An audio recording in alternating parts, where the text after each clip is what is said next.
এই রাস্তাটা যে আপনি করতেছেন কোনো বাধা আছে? বাধা রে বুত আওয়ামী লীগের বাধা। হ্যাঁ, আওয়ামী লীগের বাধা। আওয়ামী লীগের বাধা। মানে রাস্তা আপনি করে দেয়নি? করতে দেয় না। ও, বাপ দাদার সম্পত্তি। বাপ দাদার সম্পত্তি। আচ্ছা, এই যে ভাই আপনারা শুনলেন, দেখেন এই বেচারারা কি বলে যে আওয়ামী লীগ এই রাস্তা করতে দেয়নি। তার দালালেরা, তার দালালেরা না নাকি দালাল দলাল দলাল দালাল, সেই দালালেরা এই কাজটা করছে। এর জন্য এখন যে মাটিটা কাটতেছেন, দেশে কি স্বাধীন না অস্বাধীন? এলা বর্তমানে স্বাধীন। স্বাধীন, হ্যাঁ, দেশ স্বাধীন ভাই। রাস্তা করতে পারছি। তারপরেও রাস্তা করতে পারতেছে না। রাস্তা করতে পারতেছে, তাহলে বোঝা যাবে যে ইনি কি বলতেছে। আর নিজের রাস্তা নিজে করতেছে, সরকার দেখতেছে না। এখন যে সরকার আসবি, এটা কিন্তু সরকারের দায়িত্ব, কিন্তু রাস্তা করে দেওয়া। আপনি পাকা করে দিবেন, হ্যাঁ, ইটা বেড়ে ফাইনকে পাকা করে দিবেন। এটা আমাকে অনুরোধ থাকবে সরকারের কাছে। সরকারের সাহায্য করা লাগবে আমার। আপনার করা লাগবে না, সরকারই করে দিব। সরকারে করে দিতে হইবে। আপনারা সাক্ষী থাকলেন ভাই, ঘটনা হলে কি আপনারা সাক্ষী থাকলেন।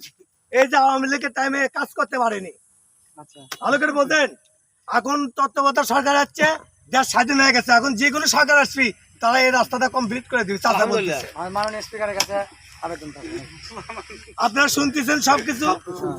বাবা শোনেন, এই যে আপনি যে কি কষ্ট পাচ্ছেন, বাড়িতে কেমনি পুলিশ গেল সেটা না বলেন শুনি। আরে বাবা, বলেন। লাইন ধরে যা, পুলিশে লাইন ধরে নিতে পারে। গোর দর বিরিল বাংলা দিতে পারে। যা চিন্তা করে দেখেন পুলিশ কি করে গেছে, চিন্তা করছেন পুলিশের। আপনি আপনি এই মানুষের উদ্দেশ্যে কিছু বলেন। আসসালামু আলাইকুম। আপনার উদ্দেশ্য কি বাবা? আমার উদ্দেশ্য রে বাবা, এই রাস্তাটা আমার আজ ভরা 5 বছর আমি করতে পারি না। আমার জায়গা আছে, জায়গা 9টি সময় জায়গা আছে, 9টি সময় আমি জায়গা করতে পারি। জায়গাটা আপনার, জায়গাটা আমার, আপনি রাস্তা করতে পারেন না, রাস্তা করতে পারি না। এত এত এত কষ্ট আপনার ভিতরে। ইনশাআল্লাহ আগামী দেশ আপনি দেখা হবে। বর্তমানে সরকার বদলি হয় বাবা, আমি রাস্তা কামটা করলাম। তো দর্শক, আপনারা তো চাচার মুরব্বীর কথা শুনতে পেলেন। তো আমরা আসলে সিলেট বিভাগে বেড়াতে যাচ্ছিলাম, তো এসে দেখি চাচার এইরকম অবস্থা। তা এটা তো সরকারের সহযোগিতা অবশ্যই প্রয়োজন, অবশ্যই দরকার। আপনারা সবাই সাপোর্ট করবেন। আর চাচার কথা বিস্তারিত শুনলেনি। চাচা আর কিছু বলার আছে?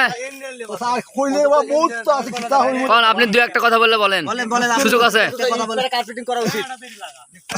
দেখেন চাচা কিন্তু নিজের মানে গায়ের ঘাম দিয়ে, এটা কিন্তু সরকার করে দেওয়ার মানে কথা, কিন্তু সেটা চাচা নিজে তার গায়ের ঘাম দিয়ে নিজের জমির থেকে মাটি কাটে রাস্তা তৈরি করছে।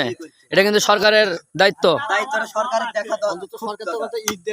হ্যাঁ হ্যাঁ, সরকারের কার্যক্রম করা, এটা দর্শকদের যাওয়ার খুব কষ্ট পাচ্ছে। তারা রাস্তাঘাট পাচ্ছে না, হাটে তারা চলাফেরা করে পাচ্ছে না। তো আমরা পরবর্তীতে আমরা এই বিষয়ে অনুরোধ রাখলাম সরকারের কাছে, আবেদন করলাম আমরা। হ্যাঁ, তো এটা আবেদন জানালাম। অবশ্যই পরবর্তীতে ভালো কিছু হওয়ার সম্ভাবনা। দাদা ঠিকানাটার নাম বলেন। এটা আলীনগর, রামনগর, আলীনগর, রামনগর। আপনার থানা জেলা হইলো গোয়েনঘাট, জেলা হইলো সিলেট, খুশকা হইল গুন্নির বাজার, ইউনিয়ন ফতেপুর। আচ্ছা ঠিক আছে, তাহলে চাচা ভালো থাকেন। আল্লাহ হাফেজ, আসসালামু আলাইকুম। আল্লাহ